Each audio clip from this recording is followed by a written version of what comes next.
Good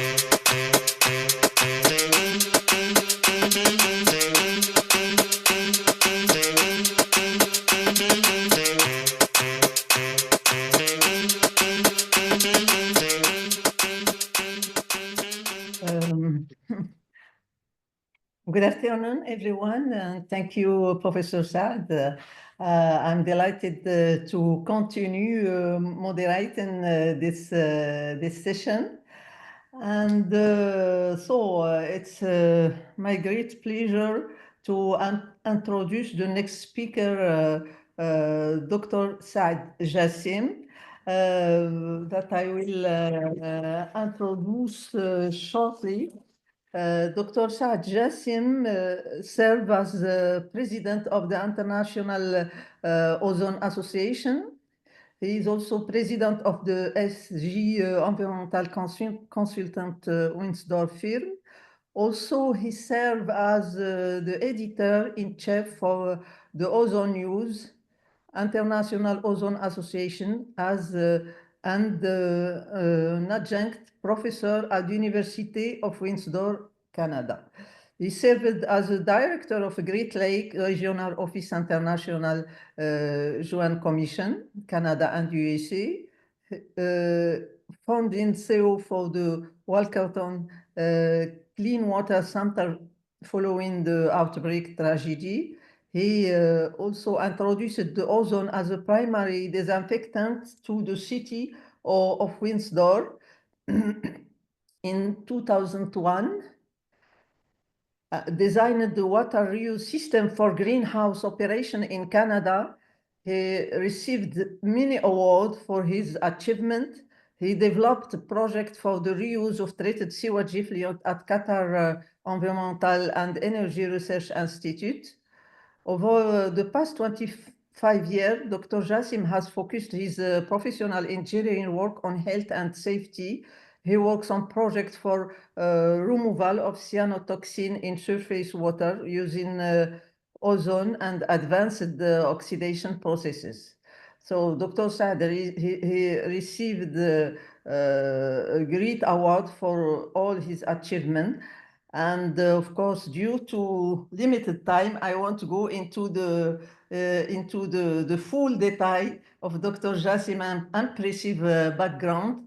And today, Dr. Jasim will be presenting a keynote speech entitled Water Reuse to Enhance Water Security and Sustainability and Reduce Impact of Climate Change. Dr. Jasim, the floor is yours.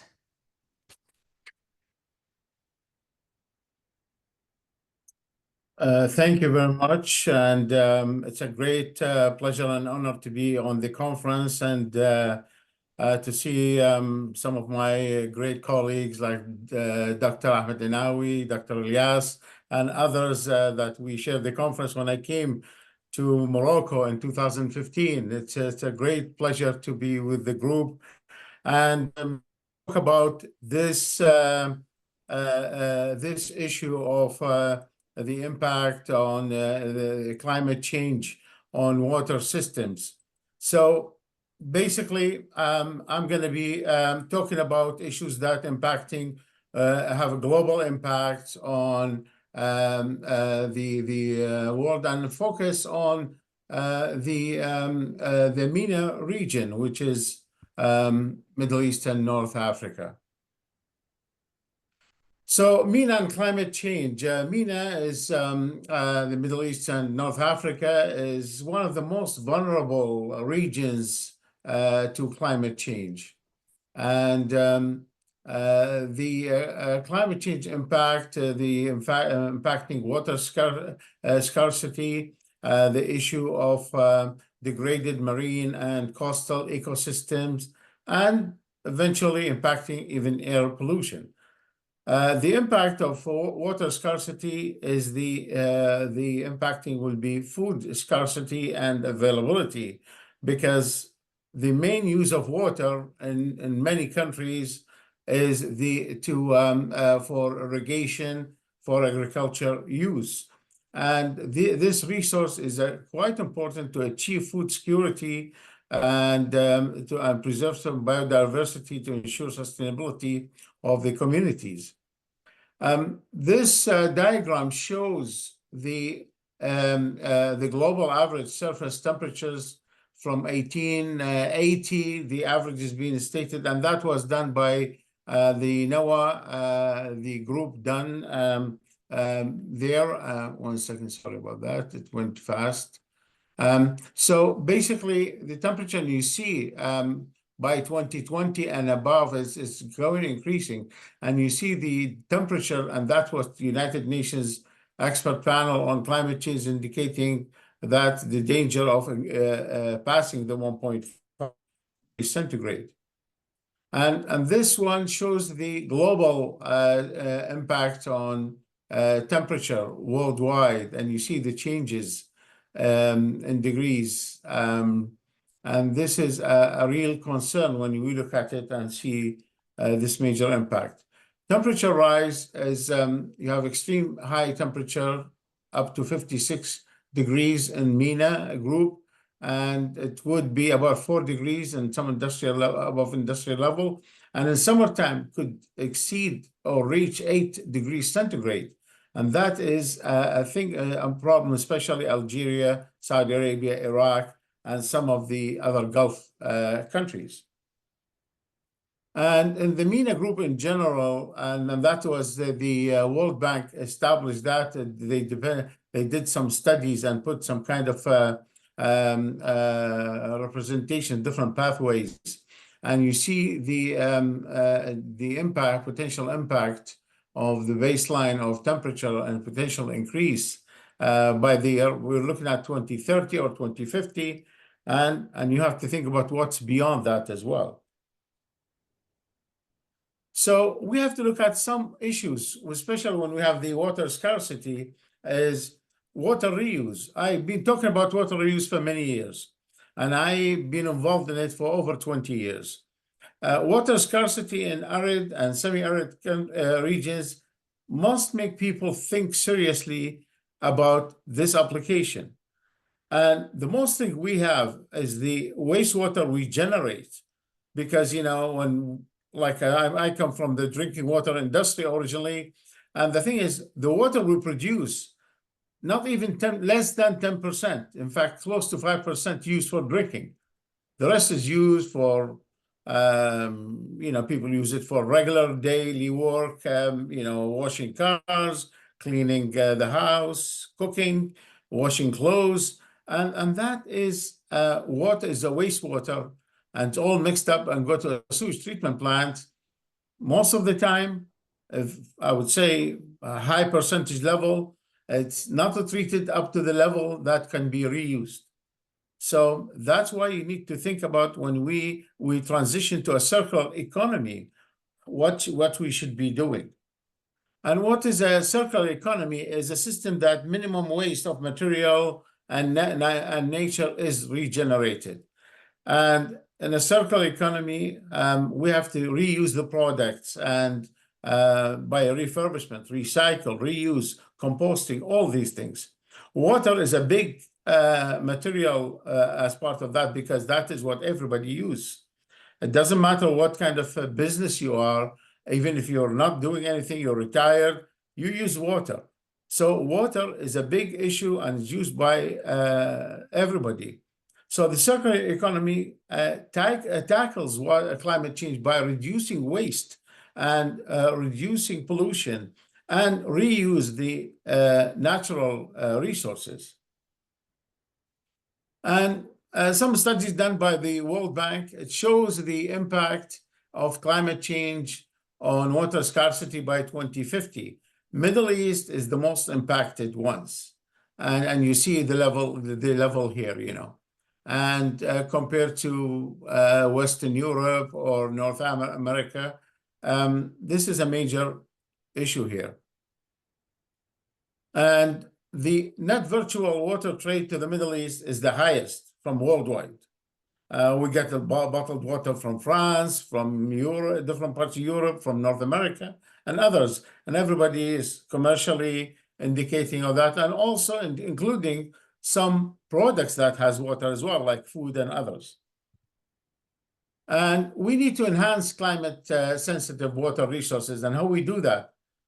We utilize effective treatment for wastewater, and that will be ready for reuse, and implement clean technologies for water treatment, because we don't want to use a technology that does something and create a bigger problem, like using higher energy or produce higher waste.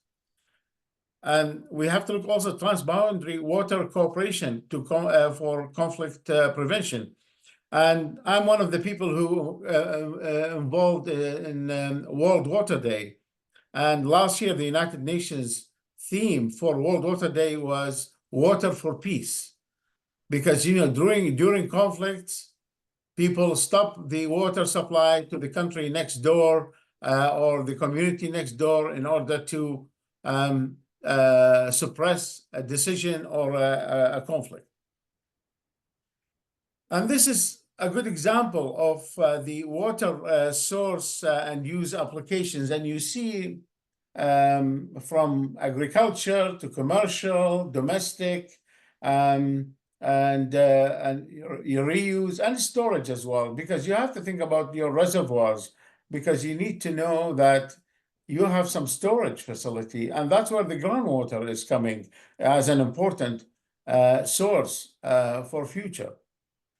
So, but the basics of water reuse is important, because you need to think about how we do this, how we do the water reuse to make it a good water supply for agriculture, for food products, even potable waters, and groundwater replenishment. And there are some countries have been doing that, like Singapore, for example, is doing the reused water from treated sewage effluent up to drinking water, and it goes in bottles. They call it new water, and it's even supplied at a bigger level as well. So we have to think about how we do some alternatives to the water supplies, because we don't want to be using it until it's exhausted. This table shows you a great variety of water reuse: urban reuse, agriculture, impoundments, environmental reuse, industrial, groundwater recharge, and potable water use. Could be direct or indirect.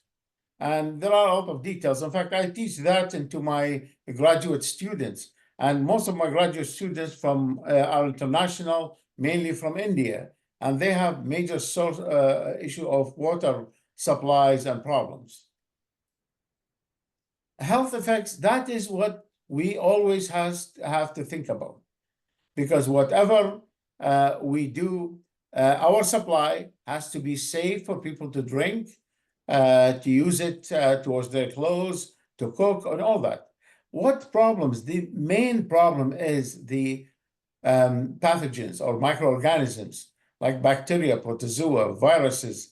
Some chemicals used in domestic wastewater also pose a health risk that if we use it for flushing toilets or urinal flushing, just in case it can be on somebody's hand or face or something like that.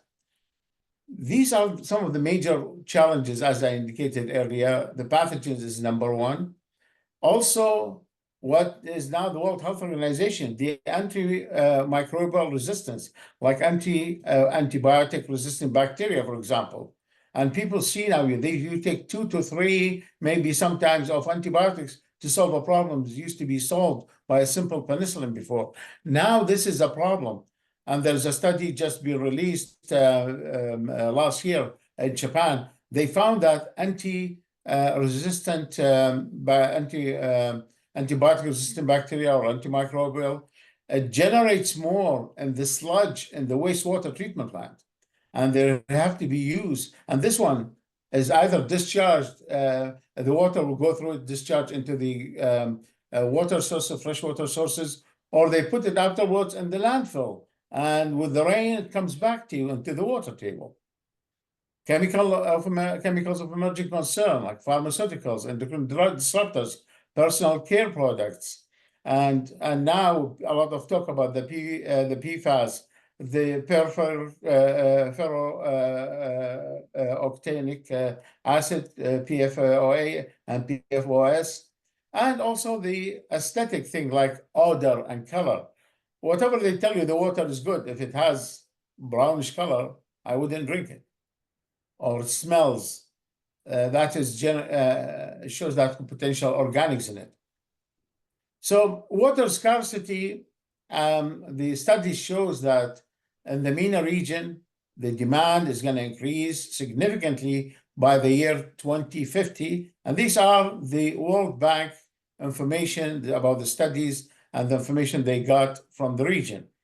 And to satisfy the demand that would equate to build another 65 desalination plants, the size of Ras Al Khair plant in Saudi Arabia, which is now the largest in the world, desalination plant. And that's according to the World Bank 2023, a very recent study. And that's a very expensive solution. The reason is these are reverse osmosis plants.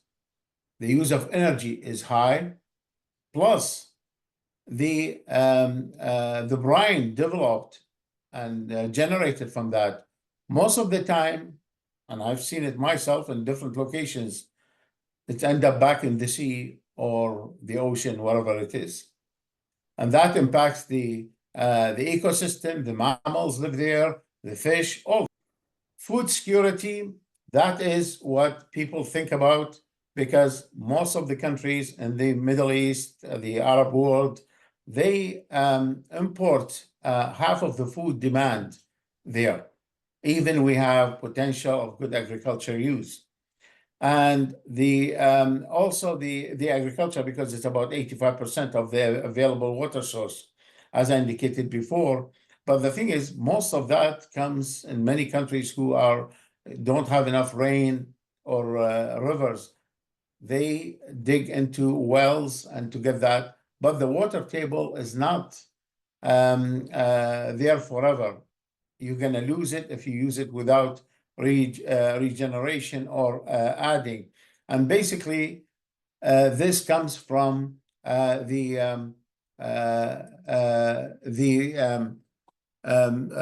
rain, mainly for the groundwater. So irrigation efficiency, the indicated by the studies, shows that in the MENA group and the Arab world is about 30% compared to world average of 45%. And we need to improve that to increase the food products generated.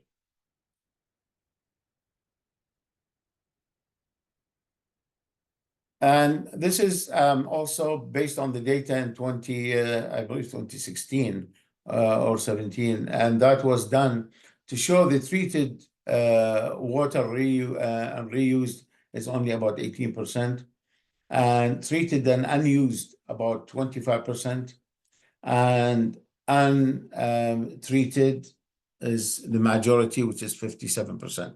And I've seen it in some sewage treatment plants. After the water is treated, they leave it in a lagoon, and it evaporates. The water evaporates and generates a lot of smell and all that. And when you have chemicals of emerging concern, you're going to concentrate it in that lagoon. So the reuse will be a bit difficult. So going back into the water shortage, we need to look at how we're going to increase that because the demand is going to increase by 50%.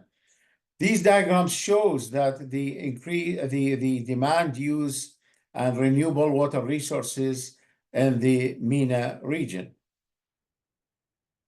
So we talked about concerns. So do we have solutions for these challenges? One of the solutions that I used, and I find that it works, is use of ozone. Ozone, we start using it from nature, from oxygen. So we get oxygen from the air, we put electrical charge, we break the molecule of oxygen into two atoms. One of the atom will attach itself to the oxygen molecule. You become ozone, which is a highly oxidizing agent.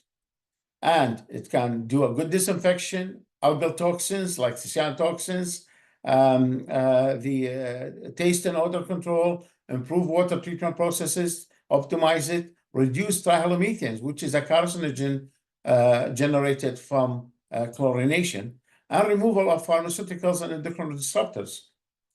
And here is a good comparison if you think about, am I use ozone or chlorine? And people say ozone is expensive, but yeah, chlorine is cheaper to buy maybe, but to implement is bigger, because if you have 1 milligram per liter of ozone, to get the disinfection for 99.9% of Giardia, which is 3 logs, you need 1.43 minutes compared to about 80 minutes for chlorine. What does that mean?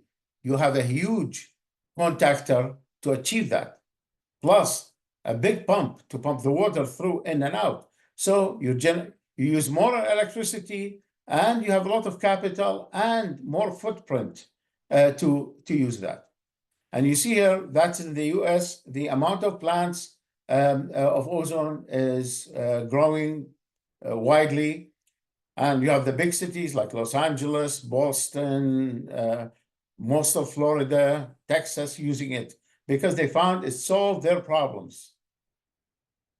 And we did a study also to find out how also we can remove these problems from sewage discharge. So we did a study on one of the sewage treatment plants in Canada, and we did that in the year 2014, 2015. So we looked at the 3 major pharmaceuticals we find all the time here, like gemfibrozole and chlorotetracycline and enrofloxacin. And those we found them more regularly. And you see the structure for these compounds. And we found that with a small amount of ozone, we were able to remove that by, from discharging. And we did that for the treated water before discharge into the lakes or the rivers. So a major removal, and each one is different due to its structure, of course. Also, I did a project back in 2004, into one of the greenhouses. They used to use a lot of wastewater, generate about 110,000 liter per day. They discharged it into Lake Erie, and this one is full of nutrients.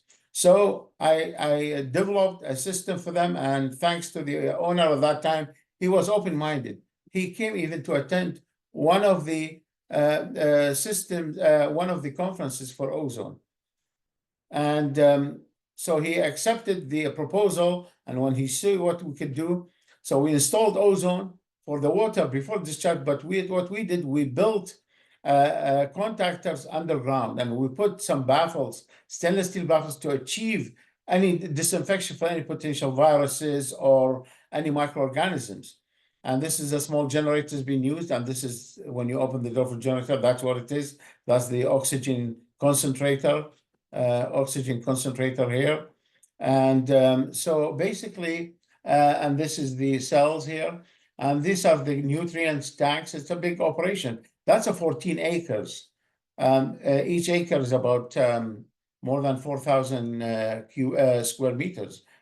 It is about like 56,000 square meters total.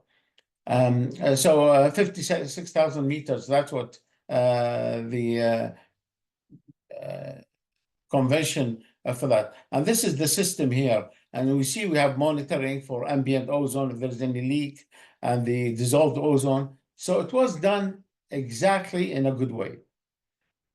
And during the opportunity when I was in Qatar, I worked with on treated sewage effluent. I proposed that back in 2015, and nobody was working on that issue. And we developed a pilot plan to reuse the treated sewage effluent to make it available for reuse. And we built that pilot plant, and it was a good modular unit. That means you could make a redirection of the water flow, bypass one of the systems if it is not effective.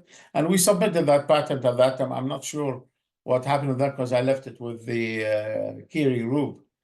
And we involve membranes and oxidation processes, ozone and advanced oxidation. That's in addition, we use some basic applications like coagulation, sedimentation. That is to reduce potential. If I'm using RO, it's easier, but you can use a lot of electricity. So this one, more a conventional way to reduce the organics and to settle the products before that. With the ozone and biologically active filters, you have a major removal of that system. And you see here, this is the application, and you could apply ozone in the beginning of the application and also after the sedimentation. And that is the biologically active filter. You could use a sand filter or use a GAC. It depends, and that's what the research will show. And then a final refining of the product. You could use the membrane, which is use regular membrane. You don't use to use reverse osmosis. This is the pilot plant which was built, and my understanding it's in use now in Qatar, and I wish them all the best for accomplishing that. So, but you need to have planning. It doesn't matter what's the size of your system or your municipality. You need to develop planning, and this is one of the systems that is currently in the United States and Virginia, and developing water reuse and use and how they could generate that. There is a major shortages now in water in the United States. California, Arizona, Texas, they are implementing water reuse for agriculture use and all that. They haven't, my understanding, they haven't got into the drinking water yet, but a lot of use for agriculture. In Brazil, they use the water recycling for the car wash, and that's a simple system is used, removing any potential oils, dirt, and all that, getting filtered, and then reuse it again. I went fast and then just tried to meet the time. So if anybody has any questions, I'll be very happy to answer.